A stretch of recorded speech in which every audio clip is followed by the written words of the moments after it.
ब्रह्मदेव पर आक्रमण कर उन्हें आतंकित करने का दुस्साहस कैसे किया तुम दोनों ने?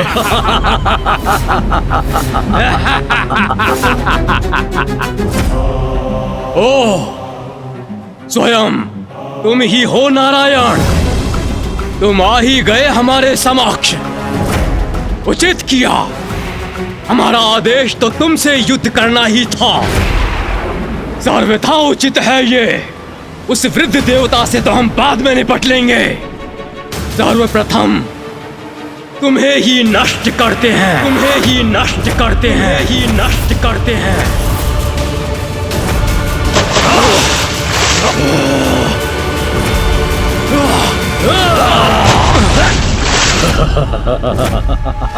विष्णु, अब हम पर वार करने का दंड देंगे तुम्हें। अब तुम नहीं, मात्र तुम्हारे अवशेष शेष रहेंगे।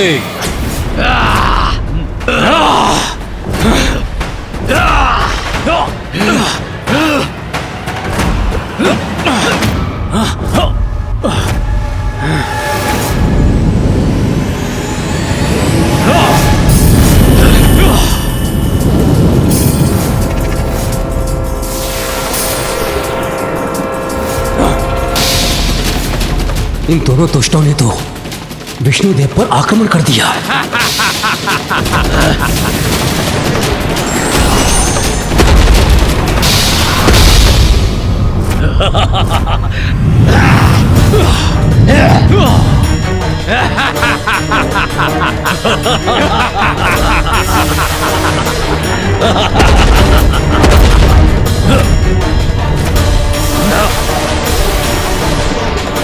भ्राता कैटब, विष्णु ने तो हमारी ऊर्जा हम पर ही लौटा दी। हाँ भ्राता मधु, हट जाओ अपने मार्ग से, अपनी रक्षा करो। ये ऊर्जा तो मुझ तक पहुंचने ही वाली है, किंतु मैं रोक दूंगा इसे।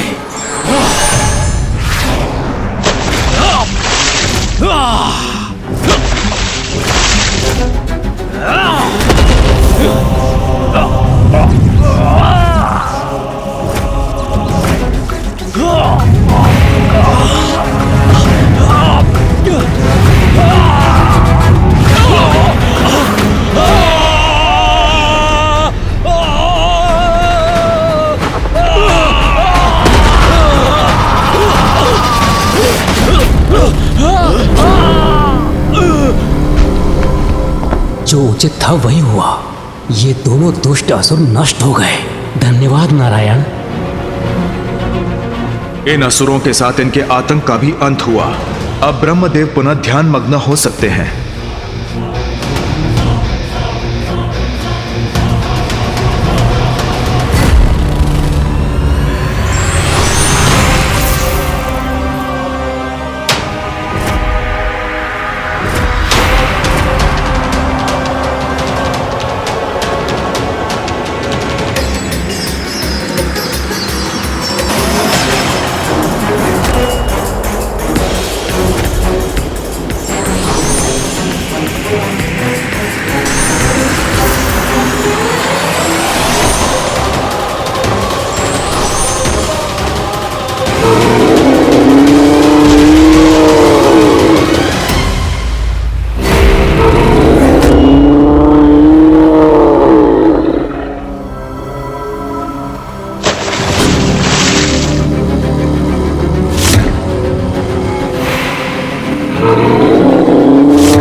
ये कैसे संभव है?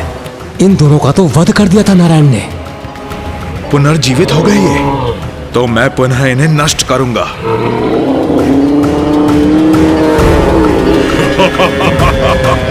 क्या हुआ विष्णुदेव? हमें पुनर्जीवित देखकर शक्ति में आ गए। अब हम तुम्हारा अंत करेंगे। किंतु कैसा प्रहार करूं जिससे ये पुनः जीवित ना हो सके?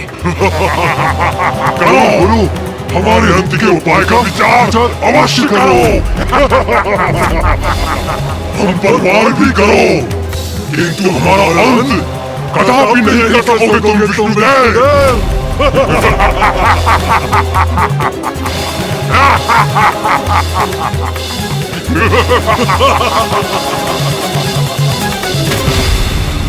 ये कैसे हुआ माँ?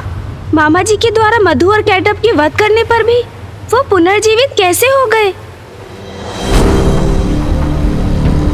गणेश जी ने पुनः मां काली से प्रश्न कर दिया, कहीं वो पुनः गणेश जी से क्रोधित हो गई तो?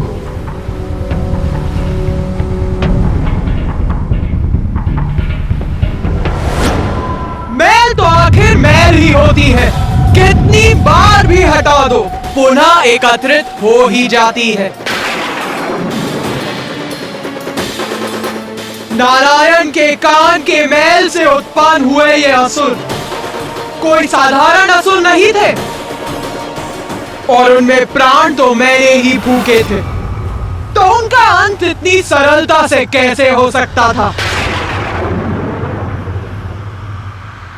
फिर क्या हुआ माता? फिर क्या हुआ? फिर क्या हुआ? ये कैसा प्रश्न है?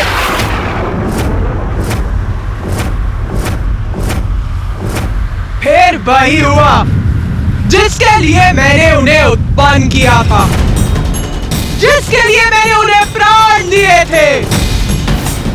युद्ध, भयंकर युद्ध।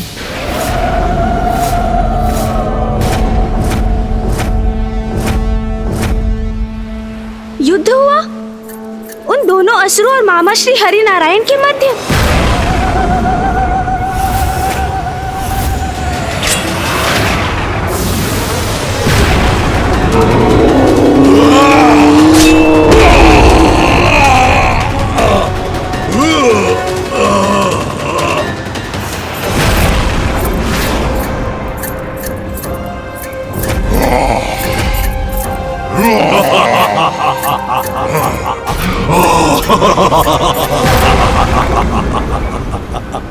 हे नारायण, देखो इधर, हम तो पुनः युद्ध करने आ गए।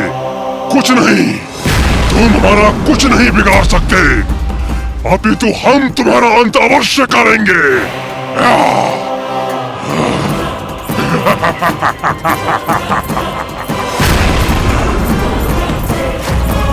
इन दोनों विकराल असुरों से नारायण कैसे पार पाएंगे?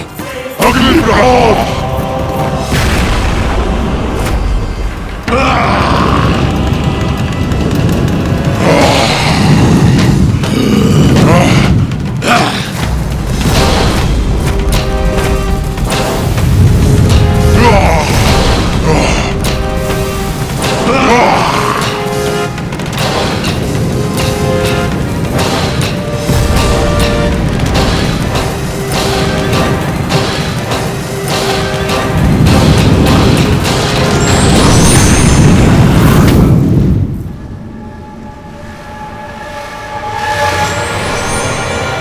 कहाँ देख रहे हो तुम दोनों?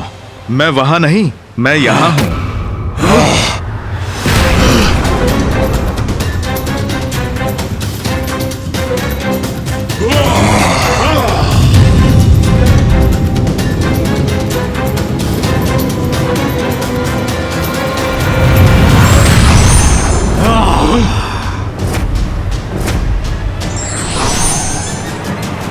वहां नहीं, यहां।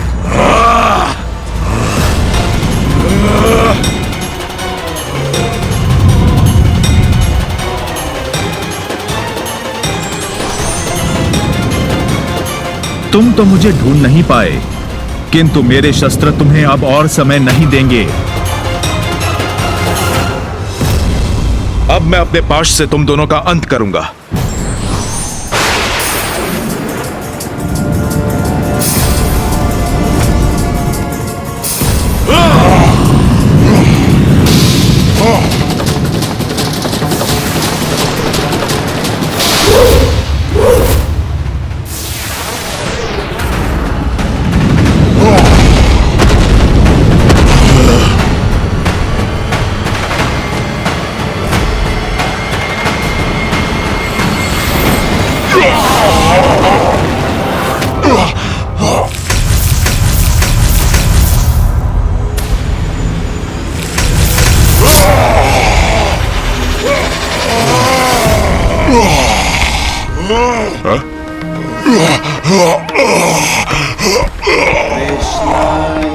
इस बार नारायण के प्रहार ने इतना कष्ट पहुंचाया है इन असुरों को कि कदाचित ये पुनः जीवित नहीं हो सकेंगे। तुम्हारी दुष्टता का ऐसा ही अंत होना था।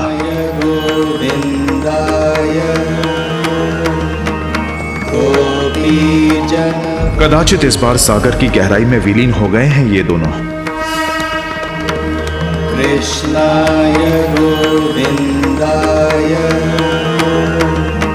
गोपीजनवल्लभाय। ये कैसी ध्वनि है?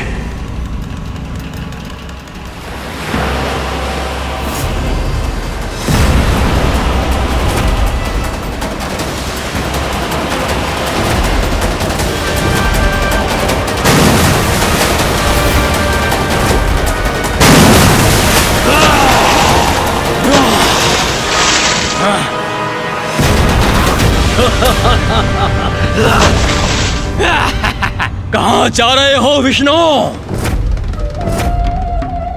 हम तो अब भी यही हैं। हमारा युद्ध अभी समाप्त नहीं हुआ है।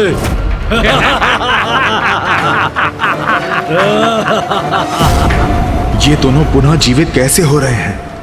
क्या सोचा था तुमने? अंत हो गया हमारा। तुम हमें नष्ट नहीं कर सकोगे।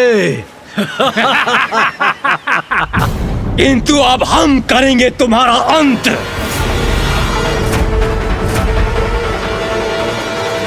फिर वो युद्ध सहस्त्रों दिव्य वर्षों तक चलता रहा, कभी जल पर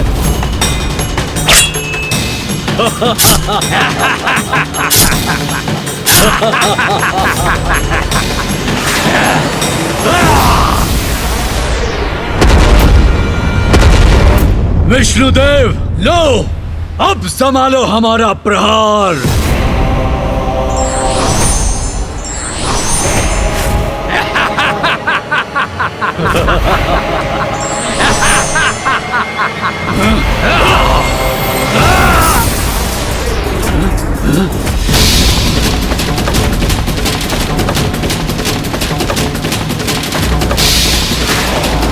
अरे ये कैसी ऊर्जा है? इससे भी अपना बचाव करना होगा हमें।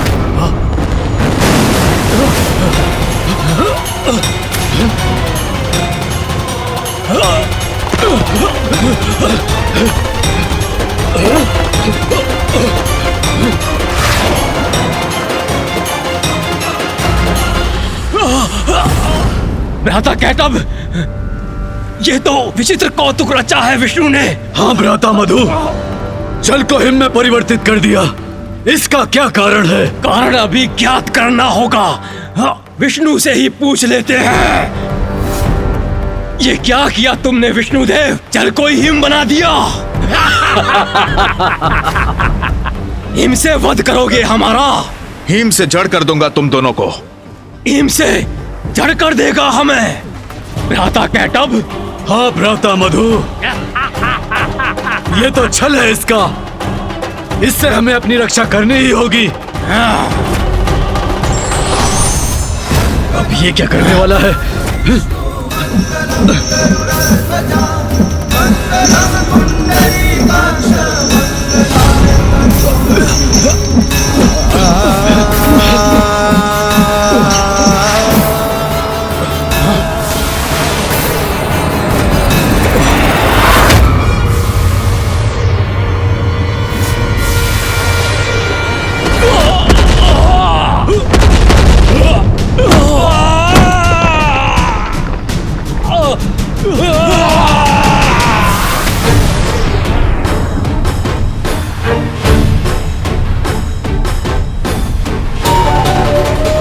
अब कदाचित पुनः गतिशील नहीं हो सकेंगे ये असुर।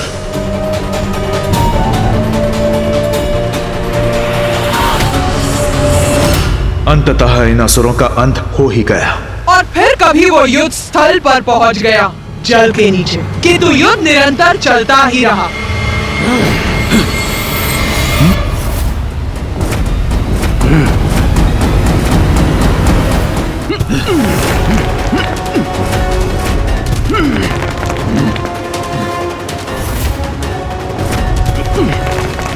इस हिम से मुक्त होना होगा।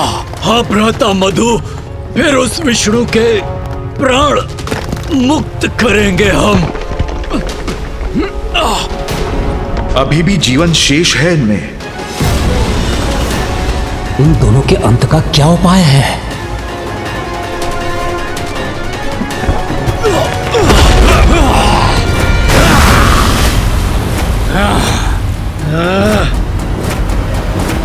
उत्तम क्रीड़ा थी ये विष्णुदेव, हमें आनंद आया। किंतु ये क्रीड़ा तो तुम्हारे अंत के साथ ही समाप्त होगी।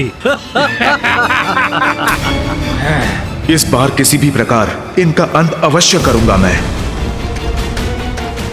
विष्णुदेव, अभी तक तो इस वृद्ध ब्रह्मदेव के सिंहासन पर हमारी दृष्टि थी, किंतु अब हमें तुम्हारा आसन भी मोहित कर रहा है।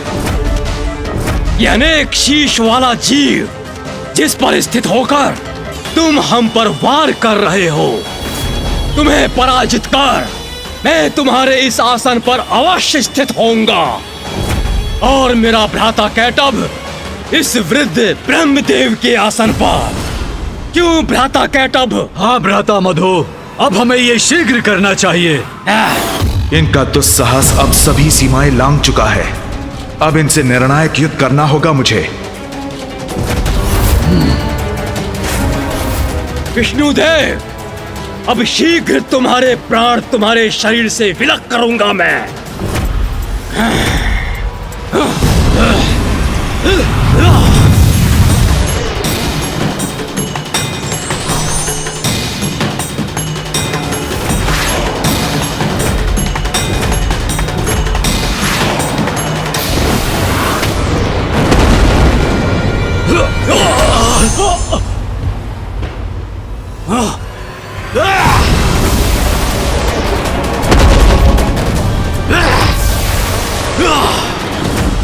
ए विष्णु के आसन, अपने शीश झुकाओ हमारे समक्ष।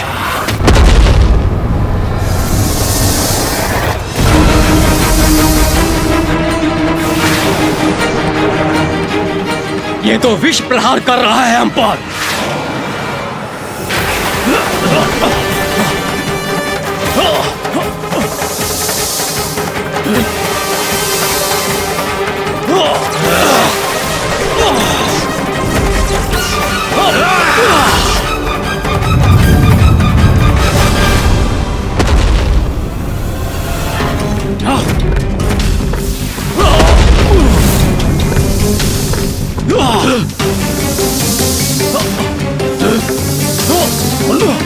इतने प्रचंड प्रहारों के पश्चात भी ये दोनों जीवित कैसे हैं?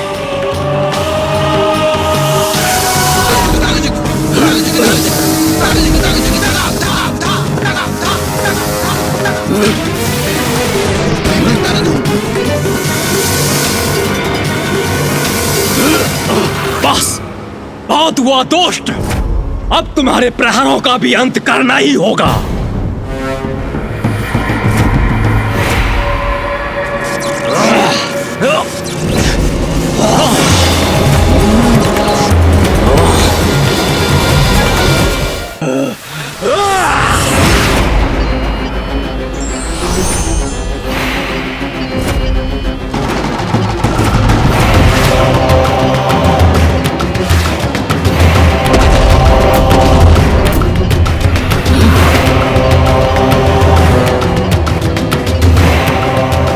इसी प्रकार नारायण और मधु और कैटभ के मध्य भयंकर युद्ध चलता रहा। नारायण ने उन दोनों असुरों का सहस्र बार वध किया और उतनी ही बार वो न केवल पुनर्जीवित हुए, अपितु और शक्तिशाली और विशाल, गतिशील और दुष्टता से परिपूर्ण होकर पुनः युद्ध करने पहुंच गए।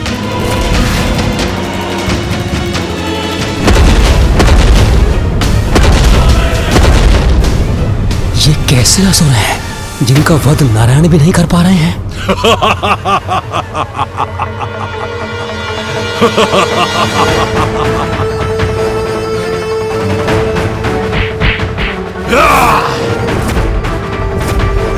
बस बहुत हो गया। माता का आदेश था कि तुमसे युद्ध करना है। हो गया युद्ध, अब सर्वनाश होगा तुम्हारा। माता का आदेश था, नारायण से युद्ध करना था इन्हें।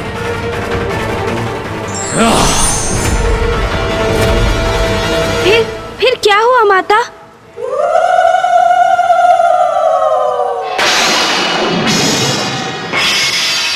वही हुआ जो श्री महाकाली की इच्छा थी, जो मेरी इच्छा थी। क्या इच्छा थी माँ आपकी? तमसो माँ ज्योतिर्गमय, अंधेरे पर प्रकाश की विजय अवश्य होती है, किंतु प्रयास करते रहने और उचित समय आने पर न पूर्व न उसके पश्चात इसका प्रभाव हमेशा सृष्टि पर पड़ता है, जिसका परिणाम हमेशा सकारात्मक होता है। फिर क्या हुआ माता?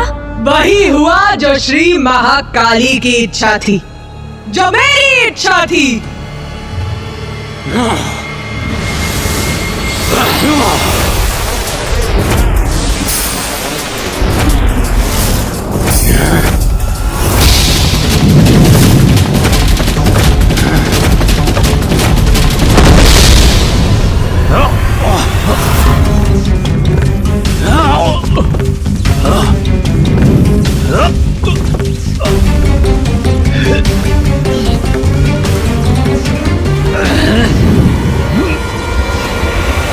युद्ध तो और भी भयंकर होता जा रहा है और नारायण क्लांत हो रहे हैं। मुझे समझ में नहीं आ रहा है कि इन असुरों का अंत क्यों नहीं हो रहा है। माता का आदेश था कि तुमसे युद्ध करना है। माता का आदेश? यही कहा था इन असुरों ने। माता के आदेश से ही ये नारायण से युद्ध कर रहे हैं, अर्थात माता की इच्छा से ही इनका वध भी होगा।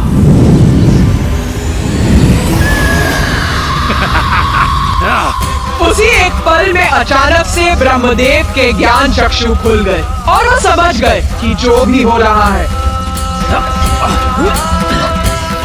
मेरी ही इच्छा से हो रहा है। इस घटनाक्रम के स्रोत में मैं ही हूँ।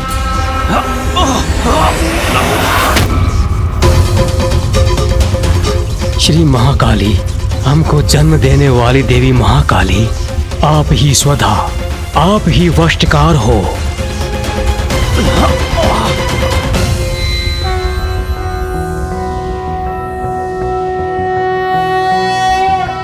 त्वं स्वाहा त्वं स्वधा त्वं हि वषट्कारः स्वरात्मिका सुधा त्वं क्षरे नित्ये त्रिधा मात्रात्मिका स्थिता अर्धमात्रा स्थिता नित्यायानुच्चार्या विशेषतः त्वमेव संध्या सावित्री त्वं देवी जननी परा त्वयैतत् धार्यते विश्वं त्वयैतत् सृज्यते जगत् त्वयैतत् पाल्यते देवी त्वमत्स्यन्ते च सर्वदा विसृष्टो सृष्टिरूपा त्वं स्थितिरूपा च पालने तथा संहतिरूपान्ते जगतोऽस्य जगन्मये महाविद्या महामाया महामेधा महास्मृतिर् महामोह च भवति महादेवी महासुरी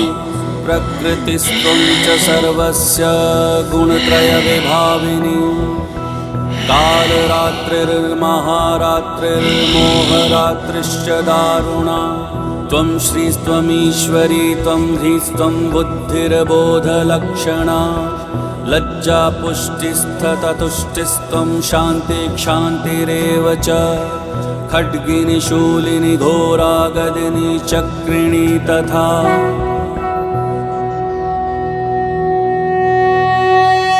स्वर भी आपका ही स्वरूप है। आप ही जीवन दायिनी सुधा हो। नित्य अक्षर प्रणव में आकार, ऊकार और महकार और इन तीनों मात्राओं के साथ बिंदु रूप में अरेद मात्रा है, वो भी आप ही हैं। आप ही संध्या सावित्री तथा आप ही परम जननी हो। आप ही परम ब्रह्मांड को धारण करने वाली हो।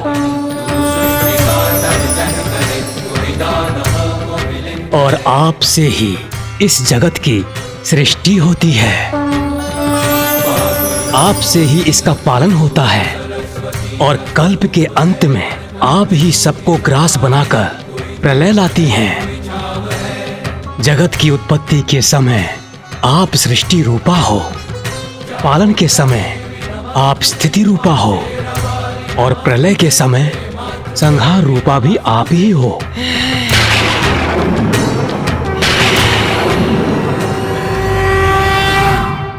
देवी, आप ही काल रात्रि, मोहरात्रि और महारात्रि हो। आप ही श्री ईश्वरी ह्रीं और बोध रूपा बुद्धि हो। लज्जा, पुष्टि, तुष्टि, क्षमा और शांति आप ही हो। संसार में जो कुछ भी है और उनकी जो भी शक्ति है, सब आप ही हो माता। मैं तुच्छ आपकी क्या स्तुति कर सकता हूँ। आपने ही मुझे और नारायण को हमारा अस्तित्व प्रदान किया। फिर मुझ में इतना सामर्थ्य कहाँ जो मैं आपकी स्तुति कर सकूं। हे देवी, आप तो अपने उदार प्रभावों से ही प्रशंसित हो। रक्षा करो माता, रक्षा करो माता। माता रक्षा करो इन दोनों असुरों मधु और कैटभ, जिनका जन्म आपकी ही शक्ति से हुआ है। इन्हें मोह में डालकर नारायण के द्वारा इनके वध का उपाय करो माता। रक्षा करो माता, रक्षा करो माता। ब्रह्मदेव, मैं तुम्हारी स्तुति से प्रसन्न हुई। चिंता मत करो, माँ सदैव अपनी संतानों की रक्षा के लिए तत्पर रहती। मैं ही महामाया हूँ और अपने महामाया स्वरूप में मैंने जो आरंभ किया था, मैं ही उसे संपन्न करूंगी। तुम हमें नहीं रोक सकते विष्णुदेव। हम विजयी होकर रहेंगे। पुत्र मधु, पुत्र कैटभ। माता,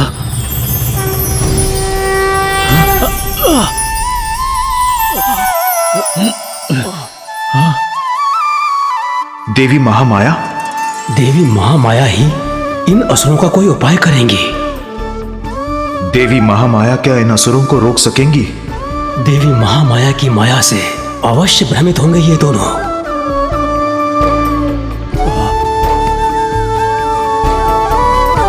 प्रणाम माता।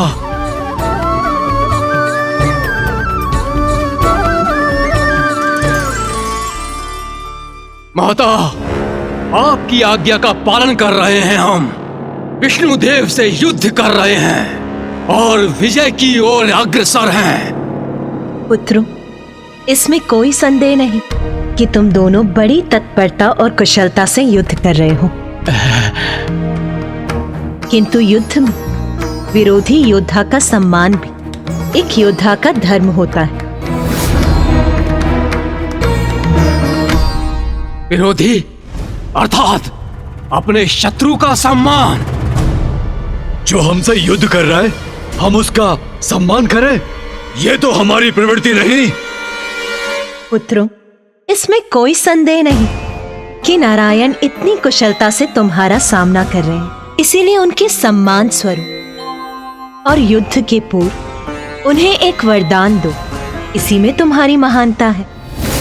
वरदान माता? हम अपने शत्रु को वरदान दें? हाँ पुत्रों, तुम दोनों अपनी अपार शक्ति प्रमाणित कर चुके हो। नारायण ने अनेकों बार तुम्हारा वध किया, किंतु तुम पुनः जीवित हो गए।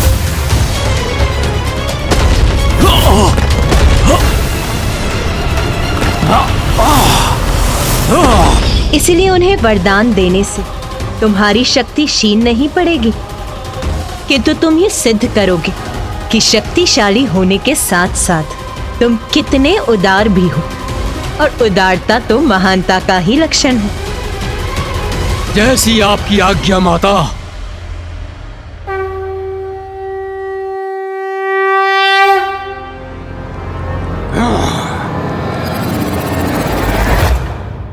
तुम्हें तो अपनी पराजय बहुत समय पूर्व स्वीकार कर लेनी चाहिए थी विष्णुदेव, किंतु तुम अपनी हट के आगे अड़े रहे, लड़ते रहे हमसे, ये जानते हुए भी कि युद्ध में तुम्हारा विजयी होना असंभव है। किंतु हम तुम्हारी दृढ़ता की सराहना करते हैं, इसलिए तुम्हें युद्ध में पराजित करने के पूर्व तुम्हें एक वरदान अवश्य देंगे। मांगो, वरदान मांगो हमसे। मैं वरदान मांगू इन दुष्ट असुरों से?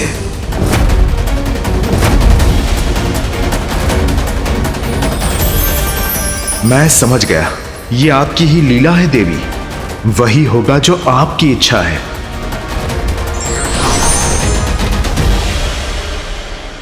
इतना क्या विचार कर रहे हो विष्णुदेव? शीघ्रता करो, वरदान मांगो हमसे। ठीक है, यदि तुम मुझे वरदान देना ही चाहते हो तो मुझे वरदान दो कि तुम दोनों का अंत मेरे ही हाथों हो।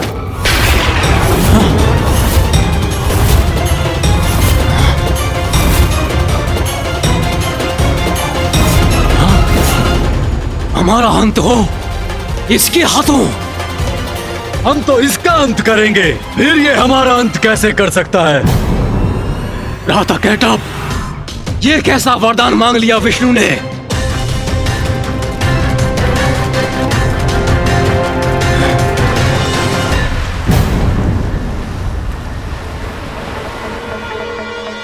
चतुर विष्णु, तुम सोच रहे होगे कि चतुराई से तुमने हमारी मृत्यु का उपाय ढूंढ लिया, किंतु ये केवल मात्र तुम्हारा एक भ्रम है। किंतु हम तुम्हें वरदान अवश्य देंगे कि हमारी मृत्यु तुम्हारे ही हाथों हो। भ्राता मधु, ये क्या कह रहे हो तुम? ये क्या वरदान दे रहे हो तुम? बुद्धि भ्रष्ट तो नहीं हो गई तुम्हारी? हमारे अंत का वरदान मांग रहा है ये। शांत रहो भ्राता कैटअप, इसके बल को पराजित किया था हमने, इसके छल को भी पराजित करेंगे। वरदान अवश्य देंगे इसे, किंतु उसका कोई लाभ नहीं होगा। विष्णुदेव, वचन दिया है तुम्हें, इसीलिए वरदान भी अवश्य देना ही होगा, किंतु एक अवस्था में ही ऐसा हो सकेगा।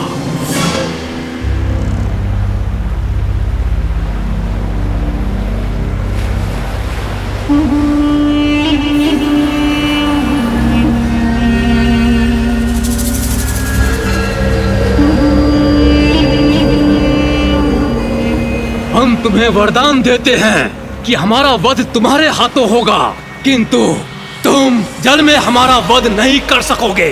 जल में हमारा वध नहीं कर सकोगे। जल में हमारा वध नहीं कर सकोगे।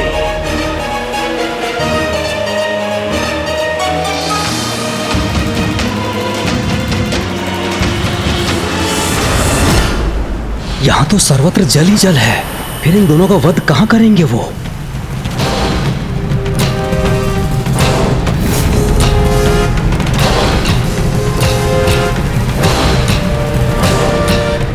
बताओ, स्वीकार है हमारी चुनौती या फिर भयभीत हो गए?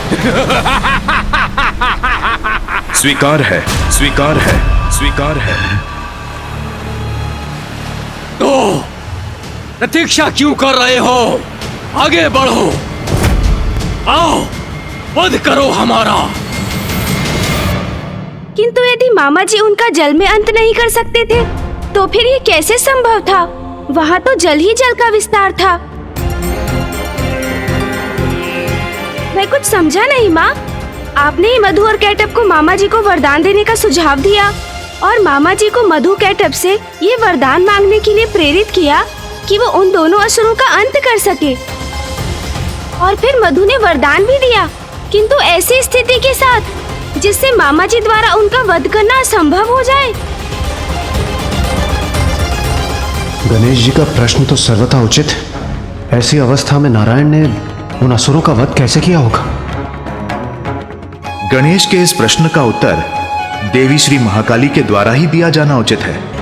उचित किया मैंने। मेरा रहस्य समझना चाहते हो ना? समझ गणेश, समझ। मेरी इच्छा के पीछे छिपे कारण को यही मेरी लीला है और यही मेरी माया। माता की लीला का रहस्य तो मुझे अभी भी ज्ञात नहीं हुआ। यही तो है देवी महाकाली की लीला, जिसका रहस्य समझना सरल नहीं। उनके संकेत से ही मुझे सफलता का उपाय प्राप्त हुआ।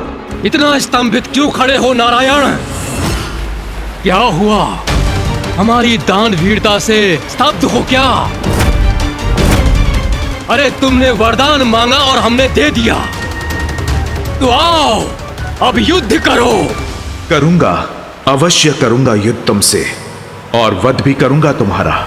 आओ वध करो हमारा, किंतु वहीं जहां थल जल में डूबा ना हो। सर्वप्रथम ढूंढो वो स्थान और तब अंत करो हमारा।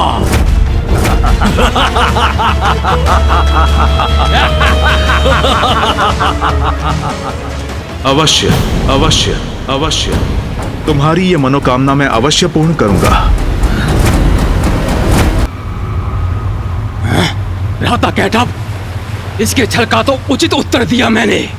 फिर क्या कारण है विष्णुदेव के इस विश्वास का कि वो अब भी हमारा वध करने में सक्षम है? ये तो मैं भी नहीं समझ पा रहा हूँ भ्राता।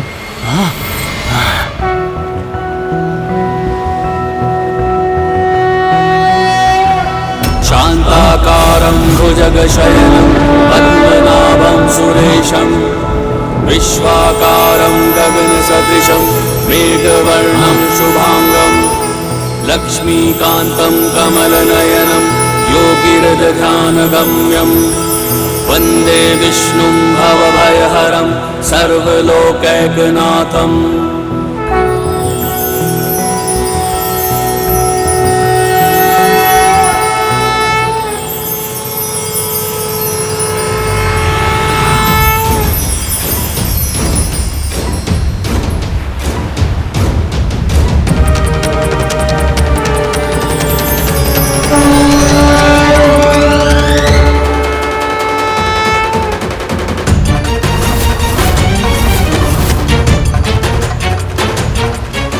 आपके विराट रूप के दर्शन पाकर मैं धन्य हुआ श्री महाविष्णु। ये क्या हो रहा है? विष्णु ने अपना आकार इतना विशाल कैसे कर लिया? भ्राता मधु, वो तो मुझे भी ज्ञात नहीं, किंतु उचित प्रकार से मैं विष्णु को देख भी नहीं पा रहा हूँ।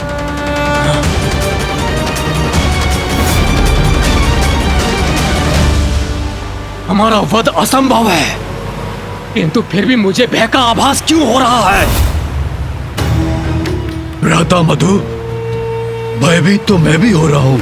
कदाचित इसका कारण विष्णु का ये विकराल रूप है। अपने भय को मिटाना होगा हमें, तभी विजयी हो सकेंगे हम।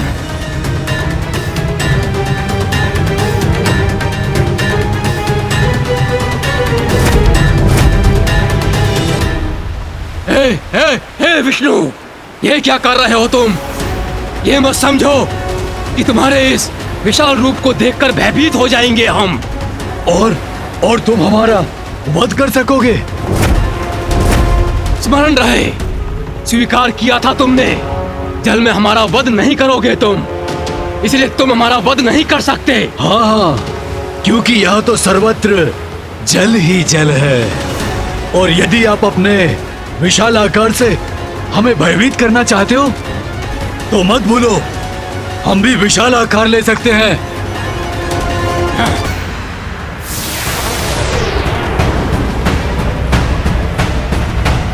ये देखो। तुम जितना अपना आकार विराट करोगे, तुम्हारा वध करने में मुझे उतनी ही सुविधा होगी। किंतु हाँ, अपना दिया हुआ वचन भंग नहीं करूंगा। तुम्हारा वध करूंगा, किंतु जल में नहीं।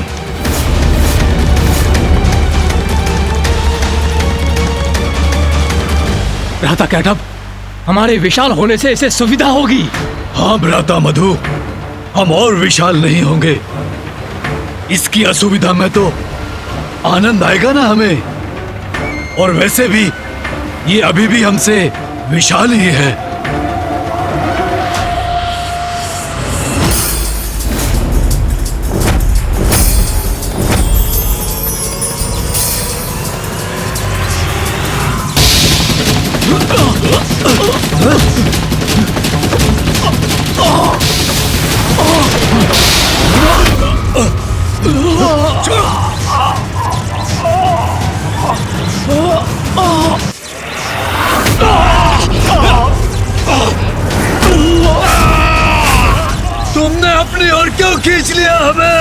दूर से युद्ध करो हमसे।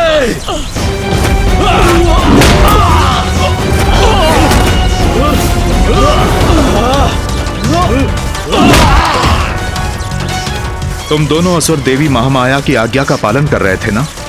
तो लो, मैं अब देवी महाकाली की आज्ञा का पालन करूंगा। तुम्हारा वध तो करूंगा, किंतु जल में नहीं।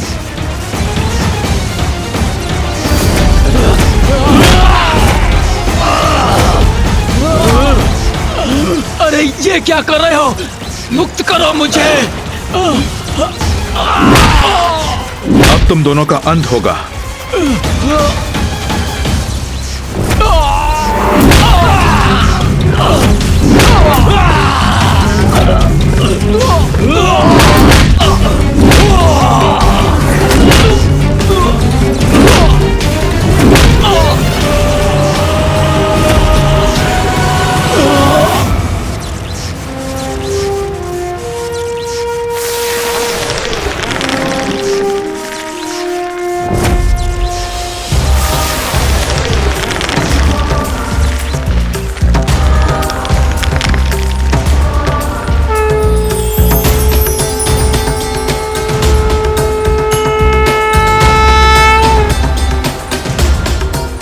इन असुरों के साथ इनके आतंक का अंत करने के लिए आपको कोटि कोटि धन्यवाद नारायण। माता, आपने ही मधु और कैटअप को उत्पन्न किया। जब उनका अंत ही होना था तो आपने उन्हें जीवन दिया ही क्यों?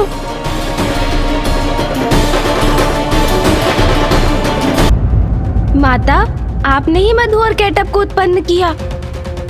तो माता, जब उनका अंत ही होना था तो आपने उन्हें जीवन दिया ही क्यों?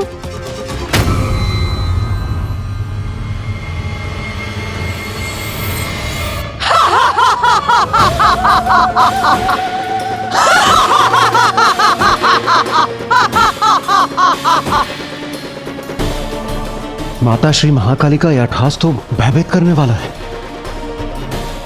तेरे इस प्रश्न का तो एक ही उत्तर है रे। मैं जो भी करती हूँ उसका एक बड़ा कारण होता है। मधु और कैटअप का अंत इसीलिए होना था क्योंकि उनके अंत से एक नवीन आरंभ होना था। नवीन आरंभ? कैसा नवीन आरंभ?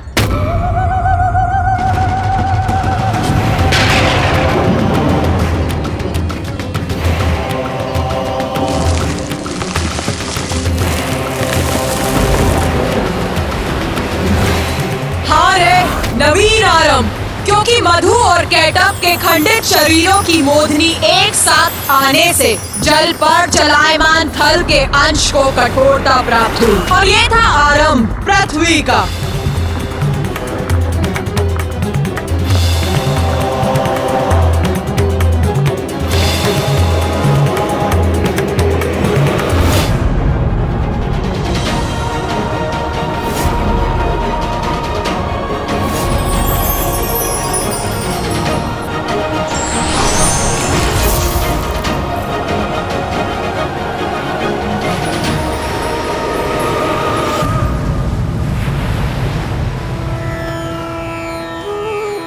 प्रणाम।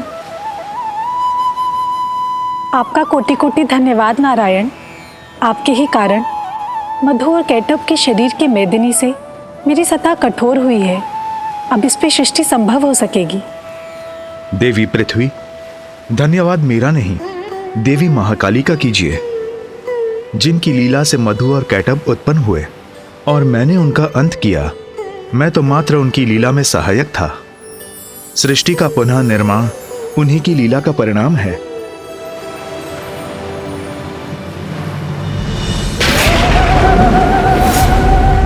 जय श्री महाकाली।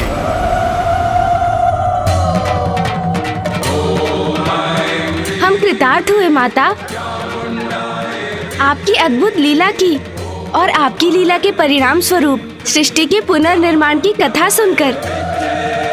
हाँ माँ, हम धन्य हुए। आपकी लीला की कथा सुनने का अवसर जो प्राप्त हुआ हमें, और उससे भी बड़ा सौभाग्य तो ये था कि ये कथा हमें साक्षात आपके श्रीमुख से सुनने का अवसर प्राप्त हुआ। अपनी ही लीला की कथा सुनाकर आपने हमें कृतार्थ कर दिया माता। किंतु हमें यह भी बताइए माता कि आपके देवेश्वरी महाकाली रूप की कृपा से हम भक्तों को कैसा सुफल प्राप्त होता है। मैं जब श्री महाकाली रूप में अवतरित होती हूँ तो उस समय महादेव महाकाल रूप में मेरे साथ होते हैं। मेरे इस रूप की आराधना से मेरे भक्तों को जीवन के सभी सुख और भोग के सभी साधन प्राप्त होते हैं और उनकी समस्त धर्मोचित मनोकामनाएं पूर्ण होती हैं और उनके जीवन के उपरांत उन्हें मोक्ष प्राप्त होता है। माँ प्रणाम। माँ श्री महाकाली। मशान कालिका काली भद्रकाली कपालिनी गुह्यकाली महाकाली गुरुकुल्ला विरोधिनी कालिका कालरात्रिश्च महाकाली नितंबिनी कालभैरवभार्या च कुलवर्तम प्रकाशिनी कामदा कामिनी कन्या कमनीय स्वरूपिणी कस्तूरी रस लिप्तांगी कुंदरेश्वरगामिनी ककार वर्ण सर्वांगी कामिनी कामसुंदरी कामार्ता कामरूपा च कामधेनु कलावती कांता कामस्वरूपा च कामाया कुलकामिनी कुलीना कुलवर्त्यंबा दुर्गा दुर्गतिनाशिनी। मेरी प्रथम महाविद्या काली के रूप की कथा अनंत है, इसीलिए अब मैं उसे विराम देती हूँ और अपनी द्वितीय महाविद्या के विषय में बताती हूँ। द्वितीय महाविद्या माता? गणेश, अपने प्रश्नों पर थोड़ा नियंत्रण रखो। कदाचित माता क्रोधित हो रही हैं।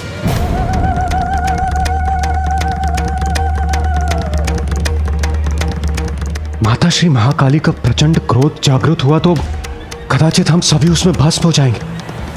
एक और प्रश्न पूछना चाहता है रे? तो पूछ, किंतु तुझसे यही अपेक्षा भी है, क्योंकि जब तक तू मेरा रहस्य जान नहीं जाता तेरी जिज्ञासा कहाँ शांत होगी रे? पूछ, तेरे मन में क्या प्रश्न है? माता, आप तो अंतर्यामी है, सर्वज्ञाता है, तो मेरा प्रश्न भी आपसे छिपा कहाँ है माता? ज्ञात है मुझे, तेरा प्रश्न मुझे अवश्य ज्ञात है, किंतु यहाँ उपस्थित और किसी को नहीं, इसीलिए पूछ ले, पूछ। जो आज्ञा माता। माता, मैं ये समझने में असमर्थ हूँ कि जब संसार में श्री महाकाली का आविर्भाव हो चुका था और उनकी कृपा से पृथ्वी का निर्माण भी आरंभ हो चुका था, तो आपकी द्वितीय महाविद्या रूप की आवश्यकता क्यों हुई?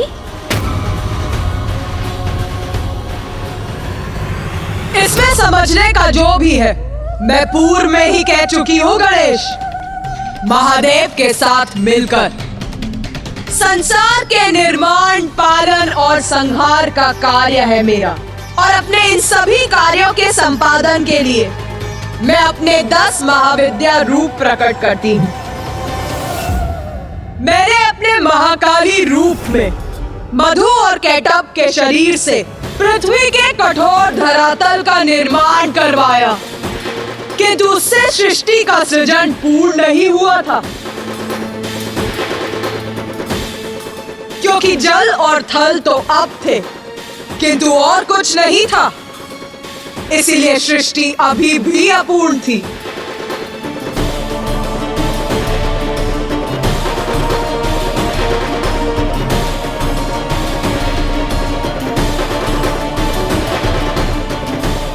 जल और थल के बाद प्राण ऊर्जा प्रदान करने के लिए सूर्य की आवश्यकता थी, जिनकी उत्पत्ति के लिए मैंने अपना देवी तारा स्वरूप धारण किया और महादेव के अक्षोभ्य स्वरूप का प्राकट्य हुआ था। माँ तारा और श्री अक्षोभ्य ही आदित्य सूर्य के सृजन का कारण थे। माता, मैं ये जानने के लिए भी उत्सुक हूँ कि आदित्य सूर्य की रचना आपने कैसे की। तो सुन, ध्यान से सुन।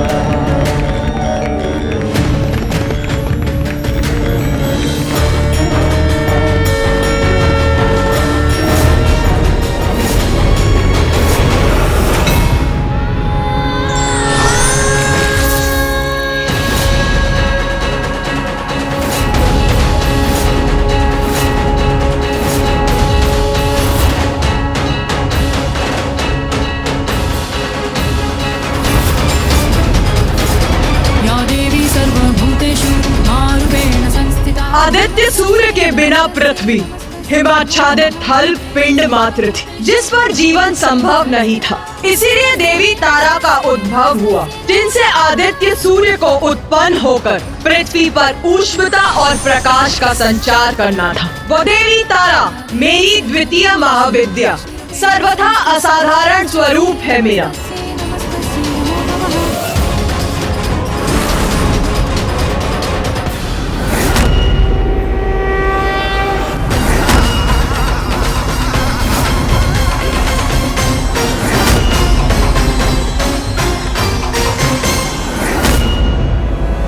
क्योंकि देवी तारा ही मेरा वो महाविद्या स्वरूप है जिनमें ऊर्जा, ऊष्मता, प्रकाश उत्पन्न करने का सामर्थ्य है। और जब उस ऊर्जा का संयोग प्रभु अक्षोभ्य की ऊर्जा से हुआ, तो वो संयुक्त ऊर्जा आदित्य सूर्य के अस्तित्व का आधार बनी।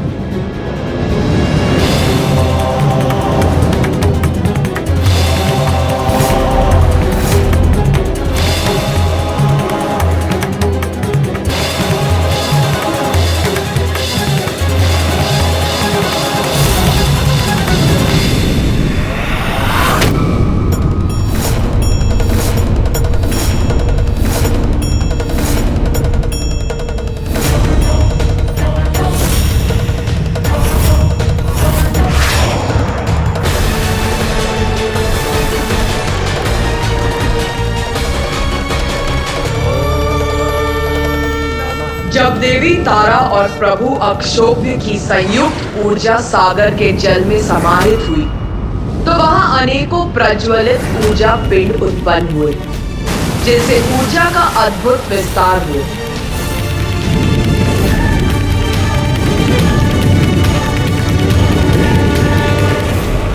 फिर देवी तारा ने अपनी श्वास वायु से एक प्रचंड वायु प्रवाह उत्पन्न किया, जिसके टकराव से और ऊर्जा पिंडों की संख्या में और वृद्धि के साथ उनका जुड़ाव आरंभ हुआ।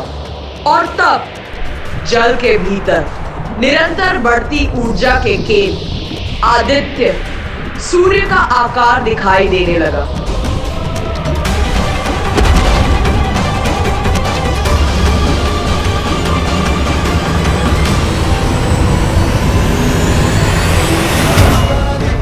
और फिर प्रभु अक्षोभ्य और देवी तारा की ऊर्जा से आदित्य सूर्य प्रस्तुत हुए।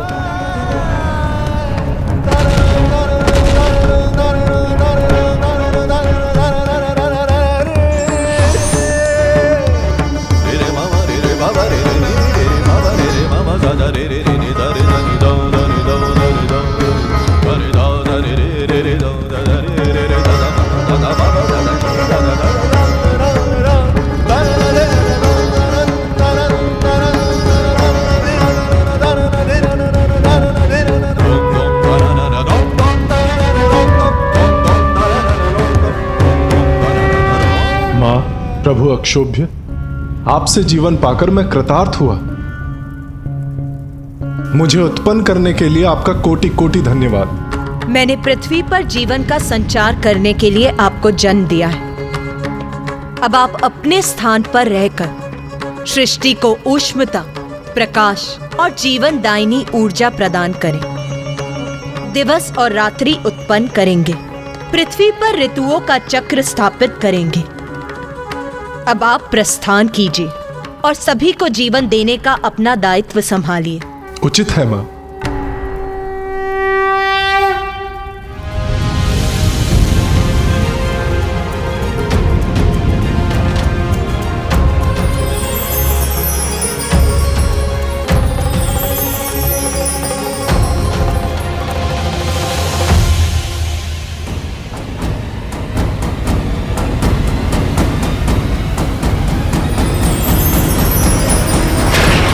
माँ, सूर्य देव से ही संसार में प्राण शक्ति उत्पन्न हुई, जिससे प्राणियों का जीवन आरंभ हुआ, और ये सभी आपकी ही लीला से संभव हो सका है माँ। उत्तम, अति उत्तम। ये प्रथम बार है गणेश जब तूने प्रश्न नहीं पूछा, स्वयं उत्तर दिया है रे। किंतु माँ, मेरे प्रश्न अभी समाप्त नहीं हुए। ज्ञात है मुझे, ज्ञात है।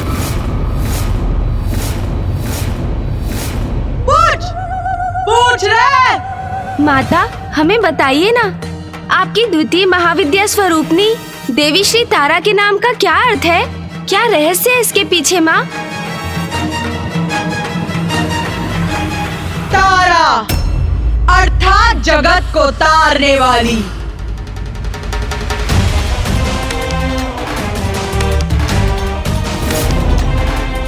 मुझे अपने उस रूप में तारा इसीलिए कहा जाता है क्योंकि मैंने अपने उसी रूप में सूर्य को उत्पन्न कर जगत को तारने का कार्य किया था, और आज भी मैं देवी कुष्मांडा के रूप में सूर्य के केंद्र में रहती हूँ।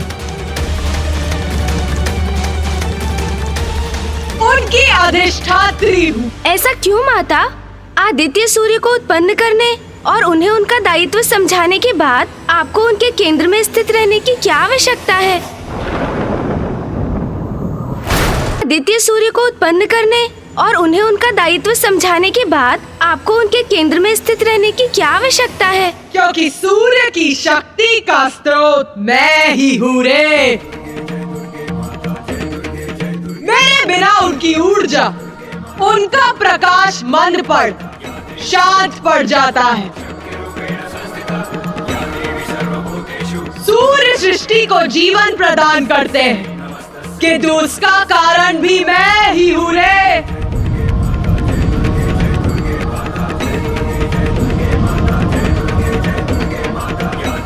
मेरी ही शक्ति उन्हें इसमें समर्थ बनाती है, और अपने कुष्मांडा रूप में मैं यही करती हूँ रे। माता, आपने हमें अपने इस नाम का अर्थ तो बता दिया, किंतु अब ये भी बताइए कि मैं जानती हूँ तू क्या पूछना चाहता है रे। यही ना कि महादेव को अक्षोभ्य क्यों कहा जाता है? हाँ माँ।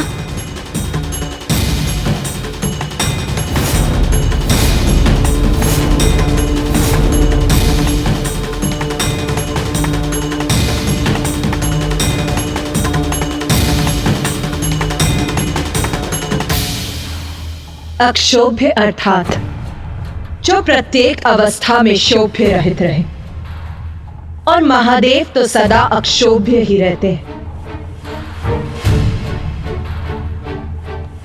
हलाहल विष का पान करने के बाद भी व्यथित नहीं हुए वो, सदा शांत रहते हैं वो। और ऐसा इसीलिए संभव हुआ क्योंकि कष्टों को तारने वाली देवी तारा के रूप में मैं उनके साथ रहती हूँ। मैं समझ गया माँ, आप जिनके निकट रहती हैं उनको कोई क्षोभ नहीं होता, वो सदा अक्षोभ्य रहते हैं। तो माँ, क्या इसी कारण सूर्यदेव भी प्रशांत बने रहते हैं? तब स्वयं समझ गया तू। वास्तव में तू बुद्धि का देवता है रे। उचित कहा तूने। सूर्य सबको जीवन प्रदान करने के लिए सदा तपते रहते हैं और स्थिर भी रहते हैं, और अपनी स्थिरता से सबको प्राण शक्ति भी प्रदान करते हैं। माता, मेरी भी एक जिज्ञासा शांत करने की कृपा कीजिए। यदि सभी माता से इसी प्रकार प्रश्न पूछते रहे तो अवश्य ही माता कुपित होकर हम सभी को एक साथ दंडित करेंगे।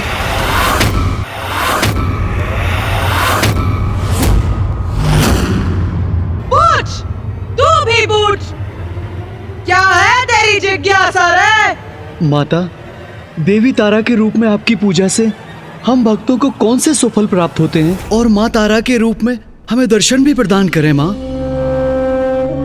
मातर्तिल सरस्वती प्रणमतां सौभाग्य संपत् प्रदे प्रत्यालीड पदस्थिते सवयदि स्मेराननां बारुदे फुल्लेन्दीवरलोचने त्रिनयने कर्त्रो कपालोत्पले खड्गञ्चाददति त्वमेव शरणम्। मेरी पूजा करने वाले भक्तों के शत्रुओं का नाश होता है, उन्हें अद्भुत वाक शक्ति का वरदान प्राप्त होता है, और मेरे इस रूप के भक्तों को भी देवी काली के भक्तों के समान भौतिक सुख भोग के साथ साथ मोक्ष की भी प्राप्ति होती है।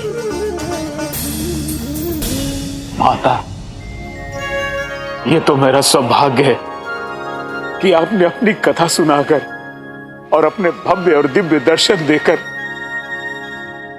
मुझे कृतार्थ कर दिया। माता, मातर्तिल सरस्वती प्रणमतां सौभाग्य संपत् प्रदे प्रत्यालीड पदस्थिते सवयदि स्मेराननां बारुदे फुल्लेन्दीवरलोचने त्रिनयने कर्त्रो कपालोत्पले खड्गञ्चाददति त्वमेव शरणं त्वामीश्वरीमाश्रये। तारा च तारिणी देवी नागमुंड विभूषिता ललजिह्वा नीलवर्गा ब्रह्मरूपधरा तथा नागांचितकटी देवी नीलांबरधराधरा नामनामाष्टकमिदं स्तोत्रं यः पठति शृणुयादपि तस्य सर्वार्थ सिद्धि स्यात्। सत्यं सत्यं महेश्वरी।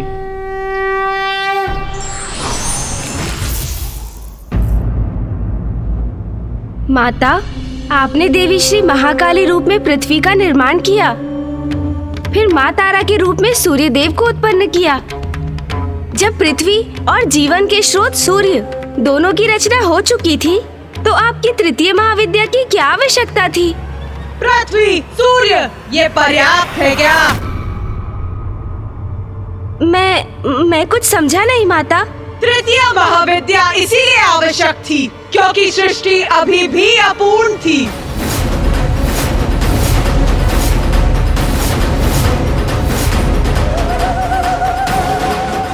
माँ की तो प्रत्येक महाविद्या बहुत ही अद्भुत है। तृतीय महाविद्या में माँ ने कौन सा नया रूप लिया और सृष्टि को क्या प्रदान किया?